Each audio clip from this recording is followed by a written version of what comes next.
Moi, c'est Floribert Massani. Je suis directeur technique du réseau CREF. De particulier, non. Le message seulement, c'est que nous voulons à ce qu'au vu des enjeux autour des forêts, au vu des enjeux autour de la ruée vers les ressources naturelles, et surtout, le plus souvent, c'est au détriment des droits de communautés locales qui dépendent des forêts. Nous avons voulu apporter ces messages-là qui visent la foresterie communautaire en RDC, c'est-à-dire la sécurisation juridique de leur terroir, et donc qu'ils soient responsables de leur propre développement, qu'ils s'approprient cette approche de gestion de forêt prônée par le pays, par le gouvernement. Nous, on reste légaliste, on voit ce que dit la loi, mais de par nos petites expériences de terrain, on leur a partagé certaines expériences, parce que la grande crainte, c'est par rapport aux accaparements, par rapport au classement de leurs espaces.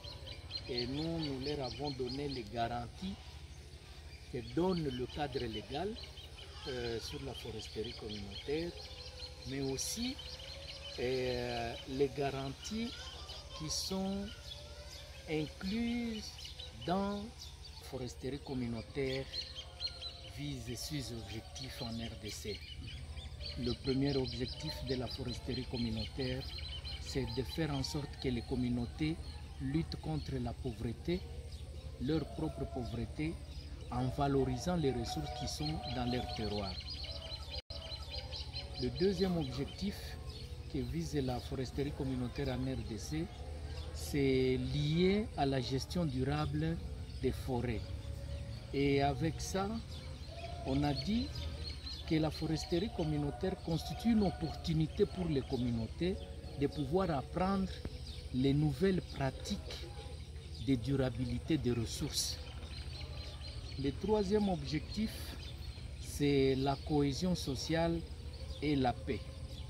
Et la foresterie communautaire en RDC vise à consolider cette paix à travers les approches participatives et non exclusives, donc à travers les consultations et les informations avec les voisins. Le quatrième objectif, c'est lié à la sécurisation juridique.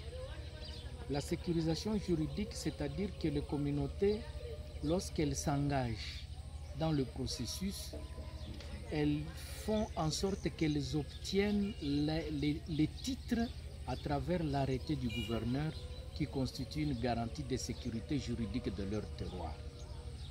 Le cinquième objectif, c'est que la foresterie veut à ce que la foresterie constitue l'outil d'aménagement du territoire à travers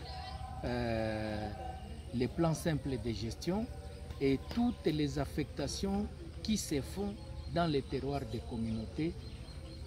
Qu'est-ce qu'on peut faire et où on doit les faire, évidemment avec des mesures de gestion, c'est-à-dire comment les faire.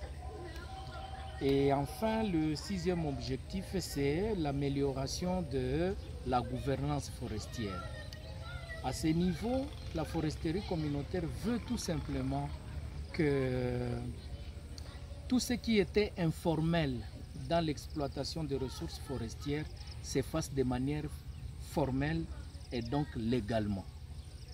Et avec ça aussi, la foresterie communautaire veut qu'il y ait cette complémentarité entre les savoirs traditionnels et les pratiques légales et ce que prônent les usages modernes d'exploitation des ressources. La foresterie communautaire, certaines craintes, c'est lié au classement de leurs espaces, ériger ça en parc ou réserve.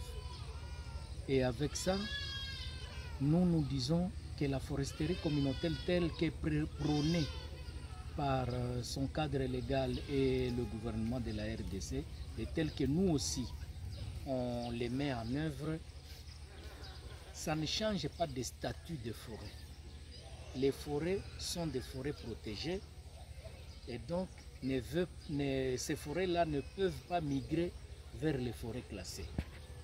Donc cette crainte-là n'a pas sa raison d'être, d'autant plus que les statuts restent les mêmes. C'est dans les forêts communautaires que se passe la foresterie communautaire.